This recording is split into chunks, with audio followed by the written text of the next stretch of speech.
Assalamualaikum warahmatullahi wabarakatuh. Perkenalkan, nama saya Rasya Pratiwi Radikal, NIM D1B119081, kelas B, jurusan Agroteknologi. Ciri-ciri pertanian tradisional. 1.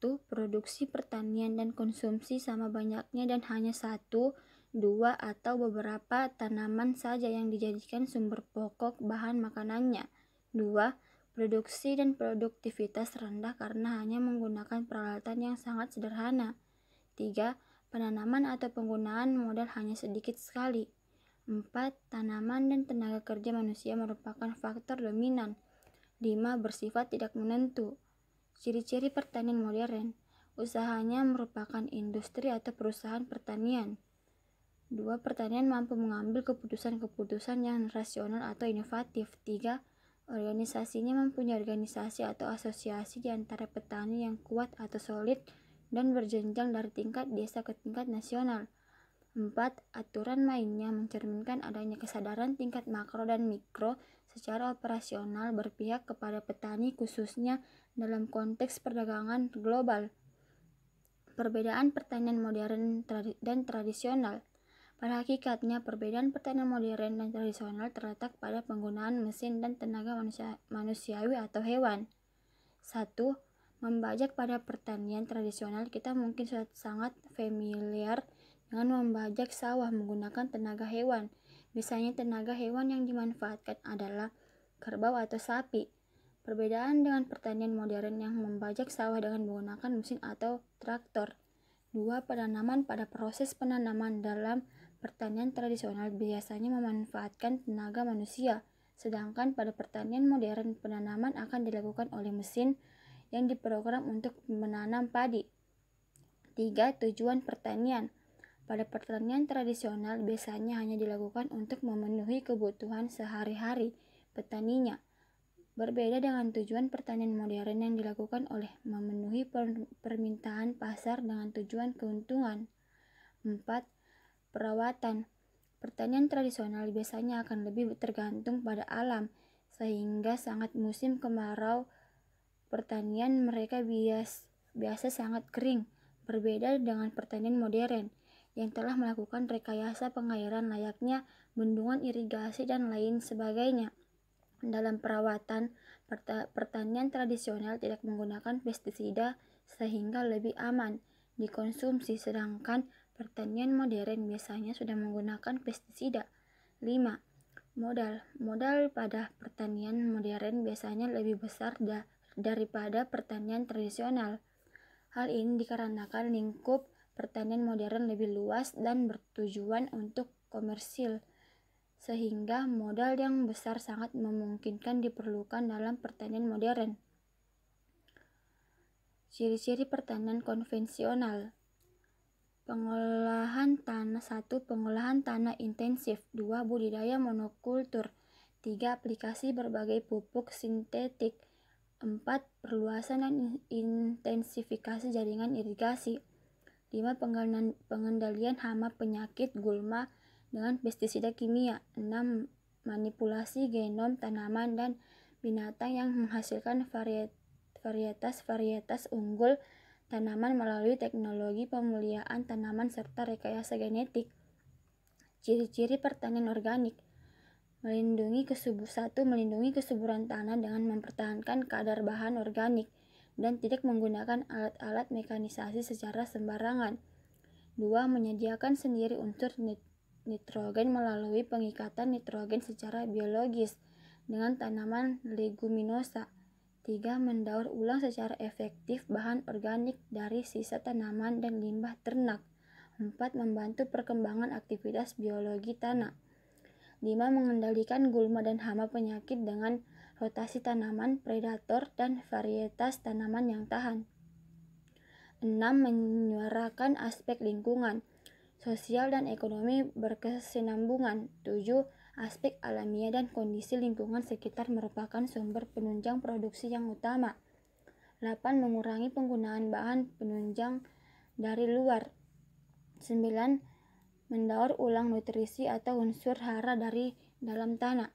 Ciri-ciri pertanian konservasi. Pertanian konservasi adalah salah satu alternatif modern dan praktik pertanian lahan kering yang dalam jangka panjang dapat meningkatkan produktivitas tanaman, efisiensi usaha tani, dan kualitas lingkungan melalui perbaikan kualitas tanah.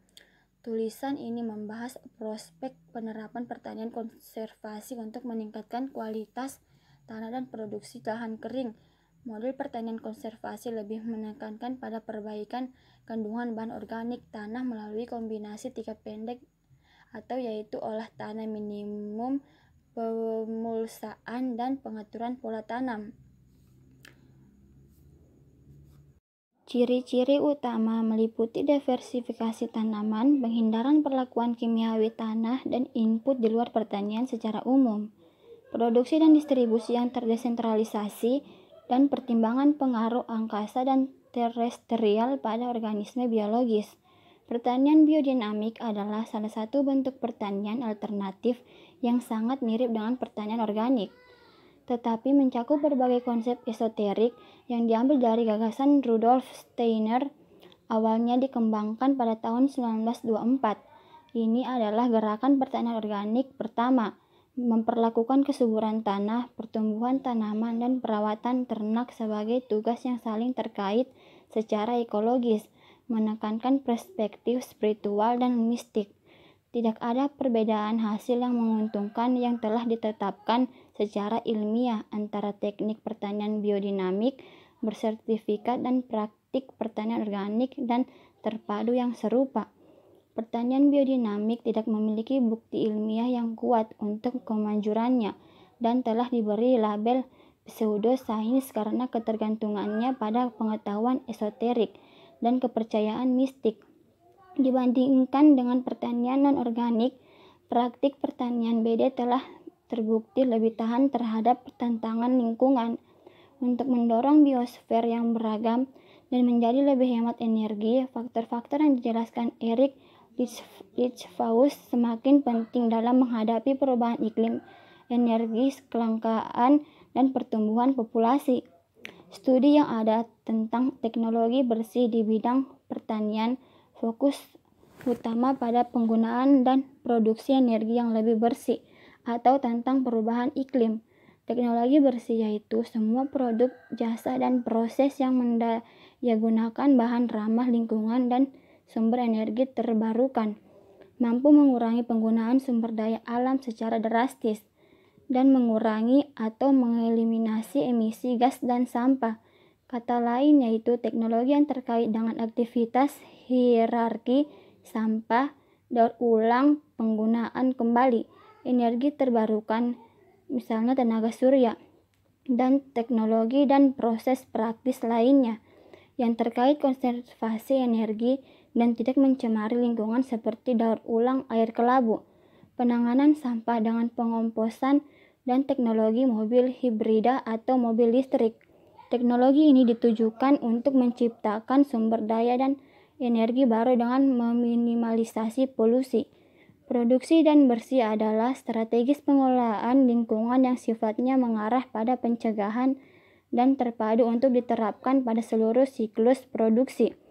Produksi bersih merupakan sebuah strategi pengelolaan lingkungan yang bersifat preventif atau pencegahan dan terpadu yang perlu diterapkan secara terus-menerus pada proses produksi dan daur hidup produk dengan tujuan mengurangi risiko terhadap manusia dan lingkungan. Produksi bersih berfokus pada usaha pencegahan terbentuknya limbah, yang merupakan salah satu indikator inefisiensi. Dengan demikian, usaha pencegahan tersebut harus dilakukan sejak awal proses produksi dengan mengurangi terbentuknya limbah serta pemanfaatan limbah yang terbentuk melalui daur ulang. Produksi bersih dapat dijadikan sebuah model pengelolaan lingkungan dengan mengedepankan efisiensi yang tinggi pada sebuah industri, sehingga timbul hasil limbah dari sumbernya dapat dicegah dan dikurangi. Penerapannya produksi bersih akan menguntungkan industri karena dapat menekankan biaya produksi, adanya penghematan, dan kinerja lingkungan menjadi lebih baik. Penerapan produksi bersih di suatu kawasan industri dapat digunakan sebagai pendekatan untuk mewujudkan kawasan industri berwawasan lingkungan.